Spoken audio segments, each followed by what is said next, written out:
So I don't have time for an intro today because I'm on my way to work. I am moisturizing my lips for our dark lip later, and then I am going to take soft brown. As always, I know it's getting repetitive, but it's necessary, especially for the fall and winter. So I'm taking this color, I am putting it all in my crease with a big fluffy brush.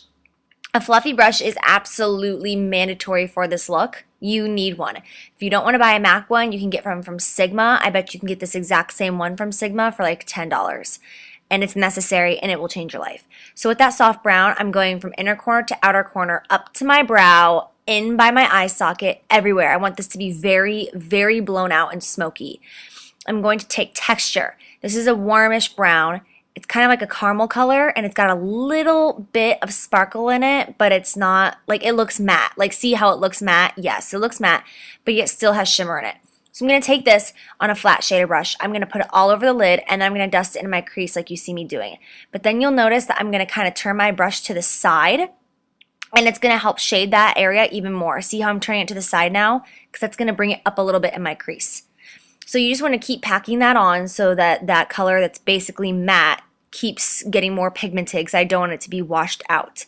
I'm going back in with soft brown a second time. I'm going to take this and I'm going to go in between the shade texture and the soft brown, and I'm gonna kind of manipulate those two together. I'm keeping my brush word at a sidewards angle, but then I'm also gonna go back to like straight forward with it, and I'm just going to really smush my brush in there and move it around to really get that blended out. We do not want this precise. We do not want to keep this low down on our lid. We want this to be blown out, especially once we go in with the liner and lashes. You're going to be very happy that it's blown out. And once again, I go back with that first brush with no additional product and just help move it all around because I want it to be blown out. So then I'm going to take Swiss Chocolate, favorite eyeshadow by MAC of all time. I'm going to take this on a fluffy brush with no precision at all and just basically focus on the outer corner of my eye. Doing this extra step will just help give you more dimension so that it's not flat and it really helps to pop. It's just going to give you a little bit more warmth and depth, and I'm not doing anything too precisely, like I said. Now I'm taking Uninterrupted. This is the color of vomit, to be honest, but for some reason I'm really attracted to these shades. I see them and I'm like, that's disgusting, I have to try it now. It's a pro longwear eyeshadow, so it's extremely smooth and it doesn't require a primer in order to put it on. I'm taking it on a 222 brush, and it's a much smaller, precise blending brush, and I'm taking that and I'm blending it up above everything else, just smoothing it out. The reason I'm using this is because it's got a lot of yellow tones in it, and I really like that.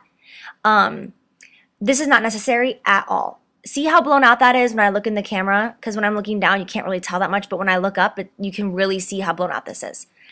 Again, I am just fluffing a brush over my eyes. I'm just picking up products and fluffing it out, you know, because I do not want any lines in this. So yeah, I did my eyeliner. If you want to see how I did that, I'll put a link below for my eyeliner video. You can see how I do it. But that's my eyeliner. It's got a little wing. It's not super thick, not super thin. I'm going to pop on my lashes. These are Red Cherry number 43. I use these eyelashes basically for every single look I do, unless I'm doing something specifically where I want a different type of lash. But I do order these lashes specifically in bulk. I'm going to use this voluminous false fiber lashes mascara. It's drugstore mascara. I don't need anything special, especially for this part where I'm just going to be dabbing it on my real lashes underneath my fake ones. I'm just dabbing, as you can see, avoiding the fake lashes. I'm just trying to blend the real and the fake together. Okay, yeah, you can see me in there touching up my eyeliner just to make it blacker. And I'm not very good at staying in the camera. Okay, I'm taking Natural Radiance MAC Prep and Prime Primer. It's awesome. I'm putting it all over my face. It's the only primer that I believe in, really. And then after that, I'm going to take MAC's Line Filler, and I'm going to put that in between my eyebrows. I know this seems like a lot, but that's because it is. But seriously, I get these horrible lines in between my eyebrows when I use really creamy emollient foundations, which is what I'm using today. I'm taking Fix Plus, and I'm using this to set my entire face with hydration because I am very dry, and the cooler it gets outside, the drier I get. Taking Mineralized Foundation with MAC Studio Sculpt SPF 15. They are both in a shade NC30 in case you're curious. And I am using the Sigma, I think this is the F80 stippling brush to put this all over my face. Please don't leave me comments about how my foundation is too yellow because I am aware that the camera makes it look yellow, but it does not look like this in person. It's the exact same color as my neck, my arms, and my body. So no hate haters. Then I'm going to take Dazzle Light eyeshadow, and I'm going to use this to just pop a little bit of highlight underneath my brow bone. I'm using Dazzle Light because it's got some yellow base in it, and it's going to blend well with the yellowy tone that I put on last. Pro Longwear concealer is what I showed, and then Maybelline concealer. I mix those two together. I'm loving this Maybelline concealer right now so much. I have mine in the shade Fair. It's the second to lightest one. And I'm blending that all underneath my eyes and then up towards my cheekbone. And then I go back with my foundation brush just to help blend that together so that I don't have like a distinct white concealer. And then I'm taking Mineralized Skin Finish in the shade Dark. I'm using this as my bronzer / contour, taking a big stippling duo fiber brush, and I'm going to just drag that underneath my cheekbones, along the side of my face, top of the forehead, the whole deal. I really have been loving this brush again for bronzing and contouring. I forgot how much I loved it, and I'm really glad that I've gone back to it because it really makes it look airbrushed. It gives it like this flawless, perfect effect. So yes, I'm all about this brush right now. I can't get enough. After that, I'm going to take MAC's Copper Tone Blush. Looks like this. I have it in the little pan for my blush palette. I just popped it out so you can see. It's a matte blush. You can do matte or you can do shimmer. I just liked how I had matte eyes and I want to do a matte blush as well with a little bit of highlight. That way, you know, I'm kind of all matte today. I was just feeling it with a creamy, emollient, dewy foundation. I just like the look. So then I'm going to take MAC's Extra Dimension highlighter that came out with the holiday collection in Whisper of Guilt. If you have this, go you. It's freaking awesome. I'm going to tap it on the top of my cheekbones just to give some highlight. You can see, I don't know if you can really see actually, but it looks really, it's a beautiful highlight. It looks like a cream, but it's not. I'm taking MAC's Care Blend powder in Light. I think this is shade Light, or maybe Light Plus Light. And you'll see what a difference this makes here if you pay attention. How I gotta have my mouth hanging open in order to do this for some reason. I don't know why. It doesn't work if I don't have my mouth hanging open. But I'm gonna go down kind of on top of my blush a little bit, and it'll really help blend in my blush to my skin. Can you see the difference between my eyes? Because I can. That's a big difference. So yeah, I bring that powder down, and it just really, really helps bring in the blush and the powder and the foundation, the concealer. It just makes it look very natural. If I skip this step throughout the day, my face will kind of start to look a little like crepey. But if I do this, my skin will look like this all day long. So then I go back with that same brush before with no additional product on it, just to smooth out the blush, and if any white powder fell down on top of it, I just want to kind of get rid of that. So that's why I'm doing that with that brush.